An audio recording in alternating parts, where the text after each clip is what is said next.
Assalamualaikum warahmatullahi wabarakatuh.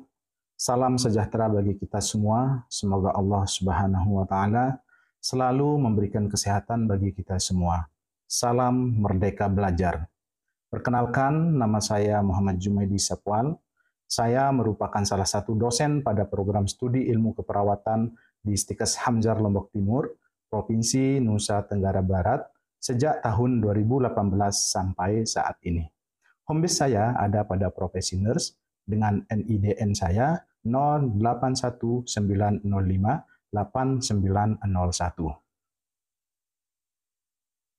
Selain sebagai dosen, saya juga diberikan kepercayaan dari perguruan tinggi untuk memangku jabatan sebagai Kepala Biro Administrasi Umum Keuangan dan Kepegawaian. Pada kesempatan yang baik ini, dalam rangka memenuhi salah satu persyaratan sertifikasi dosen, tahun 2023, saya akan menyatakan pernyataan diri dosen dalam Unjuk Kerja Tridharma Perguruan Tinggi atau PDD UKTPT. Menjadi seorang dosen akan wajib menjalankan Tridharma Perguruan Tinggi, di mana Tridharma ini adalah pertama pengajaran, kedua penelitian, dan ketiga, pengabdian kepada masyarakat. Di video ini, saya akan menyampaikan salah satu tugas tridharma saya sebagai dosen, yaitu di bagian pengajaran. Pada saat saya menempuh pendidikan S2, peminatan atau bidang keilmuan yang saya ambil adalah manajemen keperawatan. Adapun mata kuliah yang saya ampu pada program studi ilmu keperawatan, yang pertama yaitu manajemen keperawatan, yang kedua, keselamatan pasien dan kesehatan kerja dalam keperawatan, atau ketiga dalam keperawatan, kemudian yang ketiga, keperawatan dasar 1, yang keempat, keperawatan komunitas, yang kelima, keperawatan keluarga, yang keenam, keperawatan diruntik. Dari semua mata kuliah yang saya sampaikan tadi, semua sesuai dengan bidang keilmuan saya pada saat saya menempuh pendidikan pasca sarjana keperawatan saya. Baik, pada kesempatan video pengajaran ini, saya akan menjelaskan salah satu mata kuliah yang saya ampu pada semester ganjil, yaitu K3 dalam keperawatan, di mana mata kuliah ini merupakan mata kuliah yang didapatkan mahasiswa pada semester 3, yaitu dengan bobot SKS 2. 1 teori dan 1 praktikum. Tim teaching pada mata kuliah ini adalah 3 orang. Di mana pada proses perkuliahan ini dilakukan secara luring sebanyak 14 kali tatap muka. Adapun teknik yang saya gunakan dalam proses pembelajaran yaitu menggunakan metode DIA, yaitu Delivery, Interaction, and Assessment. Sebelum saya menjelaskan metode DIA ini, terlebih dahulu saya akan menjelaskan deskripsi singkat mata kuliah K3 dalam keperawatan ini. Fokus mata kuliah ini adalah pada pemenuhan kebutuhan keselamatan pasien, serta kesehatan dan keselamatan perawat saat memberikan asuhan keperawatan kepada klien. Aspek penting yang harus menjadi perhatian adalah keselamatan pasien dan mengatur lingkungan pelayanan keperawatan dalam pemberian asuhan keperawatan yang aman dari hazard atau salah satu kondisi yang menyebabkan bahaya dan resiko kesehatan di tempat kerja, baik di dalam maupun di luar gedung. Konsep dasar kesehatan kerja ini diterapkan dalam setiap tahap proses keperawatan, sejak dimulai dari pengkajian hingga akhir dari evaluasi. Pembahasan ditekankan pada upaya mengenali hazard dan resiko, serta berbagai upaya dalam meminimalkan pada setiap tahap proses keperawatan. Baik, selanjutnya adapun kemampuan yang diharapkan pada mahasiswa di mata kuliah ketiga dalam keperawatan ini, yaitu ada 16 capaian mata kuliah ketiga dalam keperawatan. Yang pertama, yaitu mahasiswa mampu membedakan prinsip dan konsep keselamatan pasien. Yang kedua, mampu membedakan pengaruh faktor lingkungan dan manusia pada keselamatan pasien. Yang ketiga, mampu membedakan cara untuk meningkatkan keselamatan pasien dengan menggunakan metode peningkatan kualitas. Yang keempat, mampu membedakan evidence-based practice untuk peningkatan keselamatan pasien. Yang kelima, mampu membedakan penyebab terjadinya adverse event terkait prosedur invasif yang dilakukan. Kemudian yang keenam, mampu membedakan K3 dalam keperawatan, di antaranya pentingnya tujuan, manfaat, dan etika. Yang ketujuh, mampu membedakan ruang lingkup K3 dalam keperawatan dan kebijakan K3 yang berkaitan dengan keperawatan di Indonesia.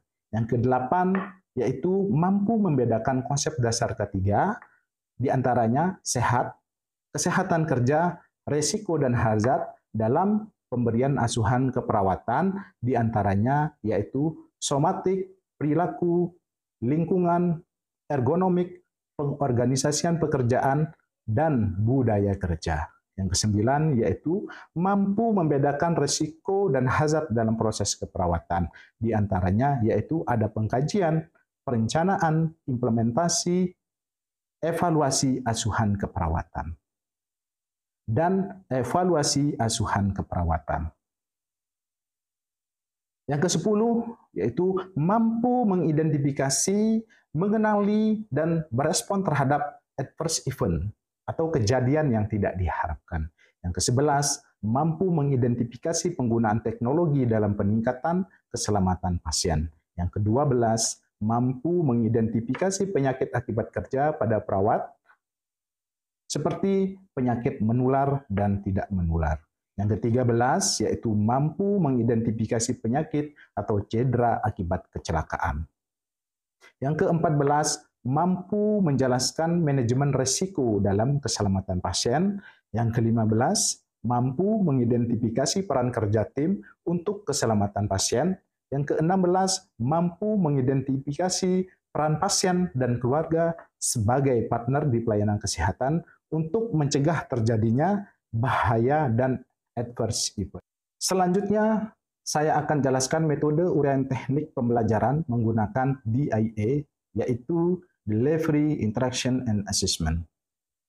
Yang pertama adalah delivery, yaitu bagaimana saya menyampaikan materi kepada mahasiswa dengan menggunakan metode lecture method atau metode ceramah, di mana dengan metode ini materi bisa disampaikan dengan mudah, praktis, serta dosen dapat menyampaikan pembelajaran dengan lebih lengkap, salah satunya menggunakan PowerPoint. Hal ini bertujuan mempermudah mahasiswa dalam memahami materi yang sesuai dengan sumber referensi terbaru, baik dari buku, jurnal, dan dari website, untuk mencari sumber belajar dari referensi-referensi tersebut. Yang kedua, yaitu interaction, yaitu bagaimana saya berinteraksi dengan mahasiswa pada saat perkuliahan di kelas, dan memberikan kesempatan pada mahasiswa untuk bertanya ataupun menjawab pertanyaan dari pertanyaan dosen yang disampaikan. Pendekatan yang saya gunakan saat perkuliahan juga ini adalah ada student center learning, di mana dengan pendekatan student center learning ini dapat memfasilitasi mahasiswa untuk berpartisipasi aktif dalam proses perkuliahannya. Selain itu, untuk metode pembelajaran juga digunakan adalah ada seminar dan praktikum. Nah, adapun praktek laboratorium dilakukan dengan demonstrasi atau role play karena ini berdasarkan tuntutan kompetensi yang diperlukan oleh mahasiswa, yaitu adanya pengalaman belajar di laboratorium. Kemudian teknik yang ketiga adalah assessment, yaitu di mana evaluasi atau penilaian akhir yang dilakukan kepada mahasiswa berdasarkan indikator penilaian yang telah disepakati pada saat mahasiswa penjelasan RPS di pertemuan pertama. Pada mata kuliah ketiga dalam keperawatan ini memiliki nilai evaluasi, yaitu keaktifan, tugas atau kuis, praktikum, UTS, dan UAS. Masing-masing memiliki bobot 20%. Harapan saya sebagai dosen yaitu mahasiswa dari awal mengetahui indikator penilaian ini, agar mahasiswa dapat mengikuti perkuliahan dengan baik, serta mampu mencapai nilai maksimum sesuai dari kelima unsur evaluasi penilaian yang sudah ditetapkan.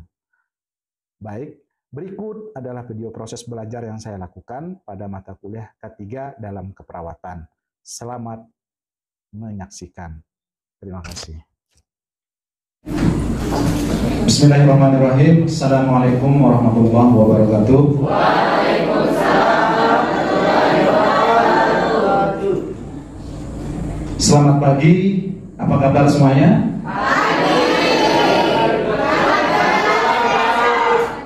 Iya, saya ulangi kembali ya. Ini kurang semangat sepertinya. Jika saya bertanya, apa kabar semuanya? Kalian menjawab, alhamdulillah, baik, luar biasa. Siap? Ya. Baik. Apa kabar semuanya? Alhamdulillah, baik, luar biasa. Nah, ini kelihatan semangatnya ya. Ya, terima kasih. Kembali kita bertemu adik-adikku semuanya dalam rangka perkuliahan, di mana pertemuan kita kembali pada pagi hari ini ya, di semester 3 ya, dengan materi yang berbeda, yaitu materi keselamatan pasien dan kesehatan pasien dalam keperawatan. Baik, alangkah baiknya sebelum kita mulai penyampaian materi terkait tentang K3 dalam keperawatan ini, alangkah baiknya salah satu dari teman kalian memimpin doa. Ya, mungkin dari Bibri ya, silahkan memimpin doa untuk kami. Silahkan. Baik teman-teman sekalian, agar kita diberikan kelancaran oleh Allah Subhanahu Wa Taala, ada baiknya kita sebelum memulai pembelajaran kita mulai dengan berdoa. Berdoa dalam hati disilahkan.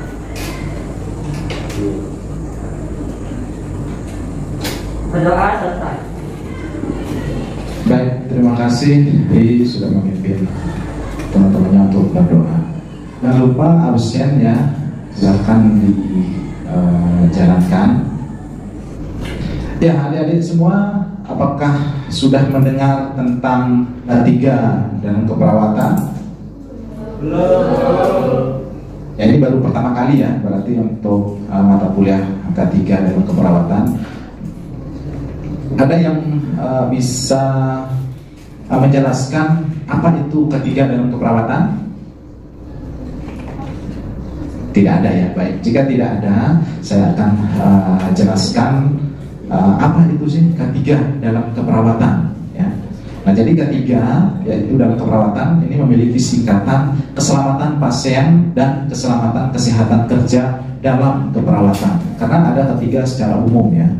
Nah, tapi yang akan kita bahas pada materi K3 dalam keperawatan yaitu tentang keselamatan pasien dan keselamatan kesehatan kerja dalam keperawatan.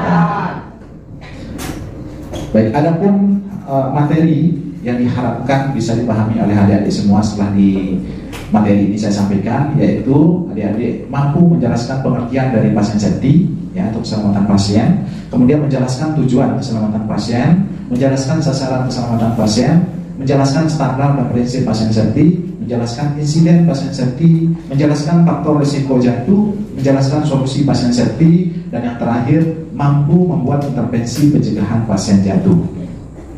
Ada 8 pokok pembahasan yang akan saya sampaikan pada pagi hari ini. Baik, saya izin berdiri ya.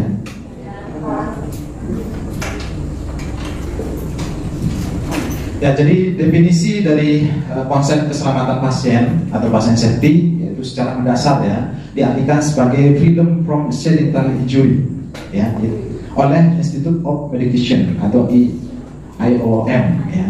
Nah, kemudian sejalan dengan konsep batasan tersebut yaitu Komite Keselamatan Pasien Rumah Sakit atau disingkat KKPRS mendefinisikan keselamatan pasien sebagai bebas dari cedera atau HAM ya, yang seharusnya tidak terjadi atau potensial cedera akibat dari pelayanan kesehatan yang disebabkan oleh human error ya, atau kesalahan manusia itu sendiri. Kemudian dari menurut WHO ya, keselamatan pasien adalah patient safety is the absence of preventable harm to a patient during the process of healthcare. Ya, keselamatan pasien merupakan bebas dari cedera dan proses dari kesehatan pasien ya. Baik, kita lanjut ke tujuan keselamatan pasien di rumah sakit. Ada 4 poin ya, tujuan keselamatan pasien di rumah sakit. Yang pertama, terciptanya budaya keselamatan pasien di rumah sakit ya. Nah, jadi hal pertama ini adalah budaya dulu. Karena kalau budaya kita sudah terapkan terkait dengan keselamatan pasien di rumah sakit, tentu akan berdampak baik untuk manajemen rumah sakit ya. Jika budaya keselamatan pasien ini tidak diterapkan, tentunya akan berdampak buruk terutama untuk manajemen rumah sakit. Misalkan salah satu contoh kecilnya, cleaning service sedang membersihkan lantai ngepel, kemudian tidak ditaruhkan warning peringatan, yaitu papan peringatan biasanya kan hati-hati lantai licin, gitu ya, karena lagi di biasanya pernah sering lihat ya di rumah sakit. Nah, itu adalah salah satu contoh ya untuk budaya yang harus diterapkan, terutama di cleaning service harus ada pelang hati-hati lantai licin karena cleaning service lagi ngapain. Kalau tidak ada, itu kan artinya orang ngepel lantai belum kering gitu kan, terpeleset jatuh. Nah, itu ada insiden kejadian kecelakaan akibat lantainya licin. Nah, itu hal kecil ya. Dari hal kecil bisa berdampak besar. Pasien jatuh, keseliuk, pleset, bisa sampai parah gitu kan, masuk rumah sakit gitu. Pasien yang jenguk, keluarga yang jenguk pasiennya, mana dia ya, dirawat juga gitu ya. Nah, kemudian apalagi pasien tidak diberikan gelang pengenal, tanda pengenal gitu ya, sehingga disitu terjadinya nanti salah pasien. Kemudian tidak diberikan penghalang tempat tidur ya, pengaman tempat tidur maksud saya. Nah, itu jika tidak diberikan nanti pasiennya guling-guling jatuh tambah parah ya. Maka itu ya yang tidak diharapkan. Baik. Kemudian poin yang keempat yaitu terlaksananya program-program pencegahan sehingga tidak terjadi pengulangan KTD. Dan masih ingat ya? Ya. Kamu kayaknya melekat sekali di kepala ya. Ada berapa banyaknya? 3. Ada 3 ya. Ada bisa menyebutkan? Ya, minimal care, nah, ya, itu ya harus tersedia pengaman gitu ya, tempat tidur, kemudian gelang pengenal ya untuk pasien. Baik, kita lanjut ke materi berikutnya. Nah, kemudian di sini ada 7 langkah ya menuju keselamatan pasien rumah sakit. 7 langkah. Yang pertama yaitu membangun kesadaran akan nilai keselamatan pasien ya. Menciptakan kepemimpinan dan budaya yang terbuka dan adil. Kemudian yang kedua, memimpin dan dukung staf Anda membangun komitmen dan fokus yang kuat dan jelas tentang KP di rumah sakit Anda, yaitu keselamatan pasien di rumah sakit Anda. Jadi kita sebagai tim kesehatan tentunya kalau di rumah sakit itu harus saling mendukung ya, baik itu dari pihak pimpinan, staf, ya, petugas dan sebagainya, itu harus saling membangun komitmen dan fokus yang kuat dan jelas tentang keselamatan pasien di rumah sakit. Kemudian yang ketiga, mengintegrasikan aktivitas pengelolaan risiko, mengembangkan sistem dan proses pengelolaan risiko serta melakukan identifikasi dan asesmen hal yang potensial bermasalah ya. Jadi kita melakukan sistem dan proses pengelolaan risiko. Ya, apa saja sih masalah yang berisiko di rumah sakit? Kemudian kita melakukan pengkajian atau asesmen untuk seperti apa sih permasalahan, bahaya yang ada di rumah sakit ini. Kemudian kita kaji lebih dalam lagi. Jika memang berbahaya, maka bagaimana solusi yang harus diterapkan untuk mencegah terjadinya hal ya atau bahaya yang timbul di rumah sakit. Kemudian yang kelima ya, melibatkan dan berkomunikasi dengan pasien, mengembangkan cara-cara berkomunikasi yang terbuka dengan pasien ya. Artinya tidak menutupi kondisi pasien ya.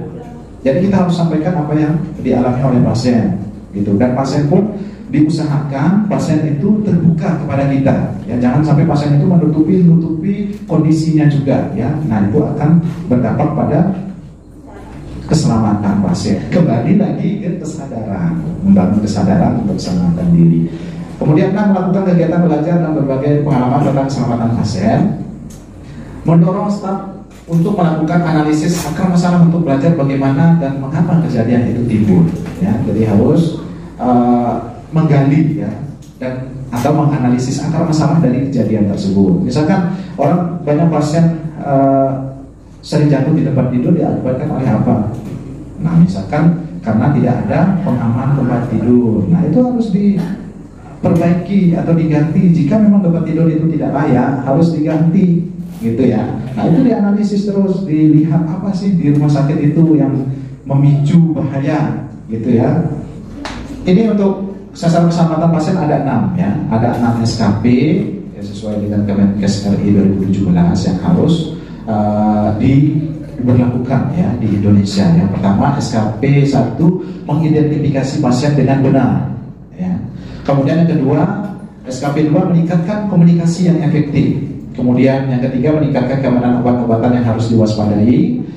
Keempat, memastikan lokasi pembedahan yang benar, prosedur yang benar, pembedahan pada pasien yang benar.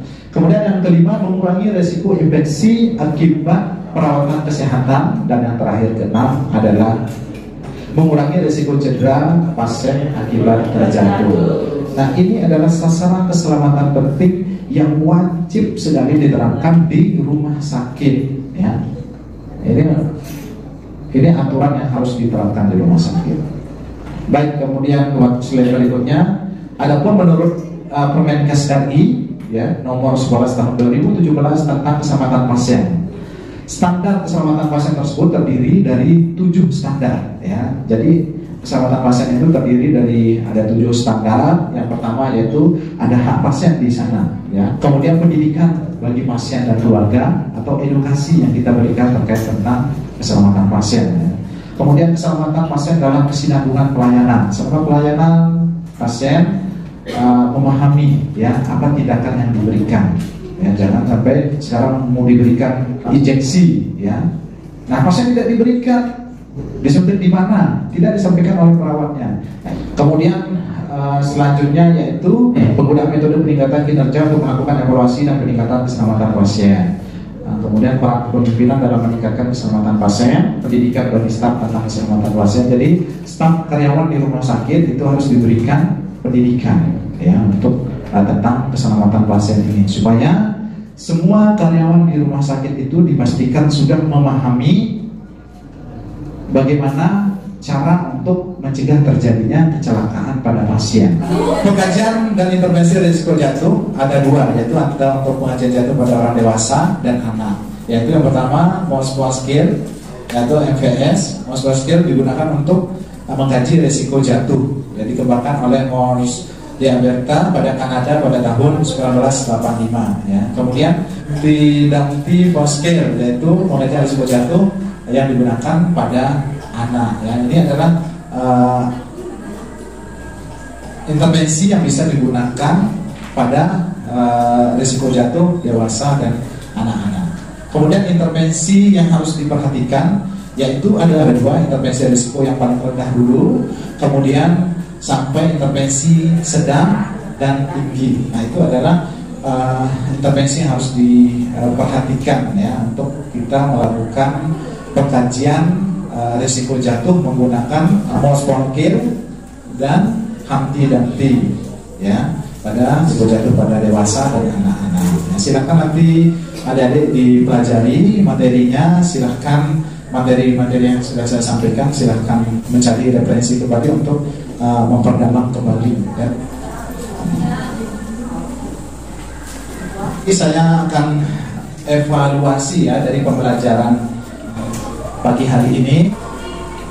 Apakah dari adik-adik sudah memahami?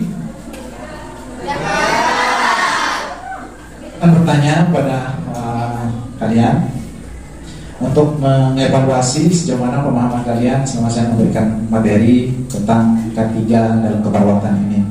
Saya bisa menyampaikan sasaran keselamatan pasien atau SKP. Ya, Widya, silakan. Pakai mic aja ya, Widya, biar lebih jelas suaranya dan bisa didengar oleh teman-teman. Baik, terima kasih Pak. Di sini saya akan menyampaikan dari materi yang telah Bapak sampaikan tadi.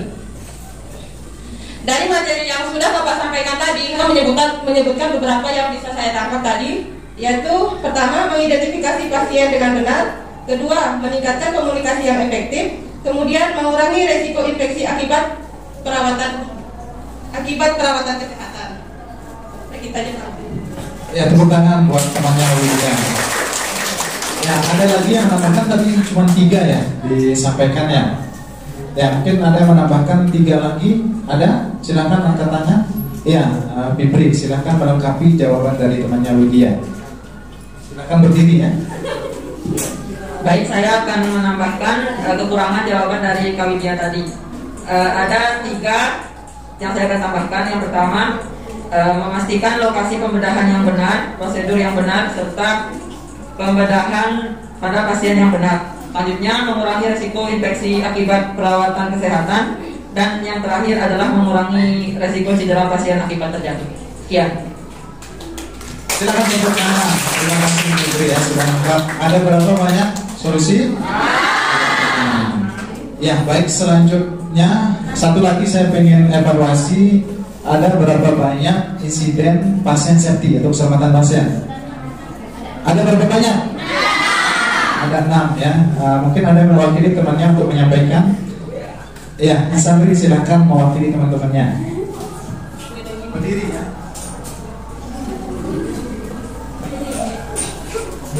Baik, di sini saya akan mengulang kembali apa yang sudah Bapak sampaikan tadi.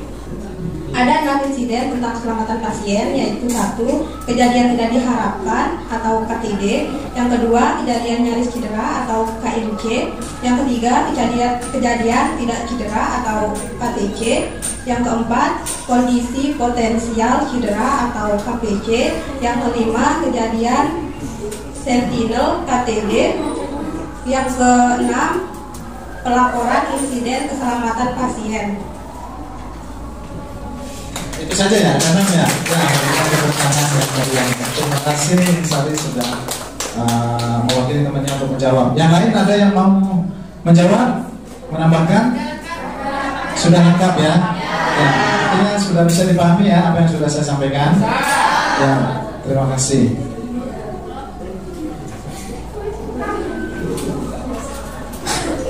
Semoga apa yang sudah saya sampaikan tadi adik-adik bisa memahami dan mengerti, dan silahkan dipelajari kembali. Nanti saya akan bagikan slide atau materi yang sudah saya sampaikan tadi. Mari kita tutup pertemuan pada pagi hari ini dengan sama-sama melafazkan hamdalah. Saya tutup dengan ucapan Assalamualaikum warahmatullahi wabarakatuh.